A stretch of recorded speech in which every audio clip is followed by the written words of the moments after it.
Hey guys, just want to do a short video to talk about this 2010 Silverado four-wheel drive with a 4.8 L20 engine.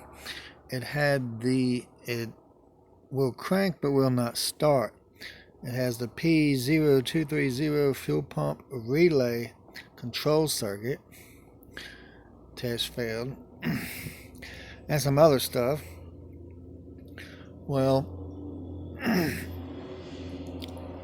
it had some other codes, but what this ended up being was the fuel pump module, not the fuel pump or anything like that, just the module in the back. I think it's under $100 to fix it, plug and play from Dorman, no programming. Like I said, it's would not throw the code for the module, which there is a specific code for that module, but this one just said fuel pump relay. Anyway, fuel pump module fixed it. Hope this helps some of y'all.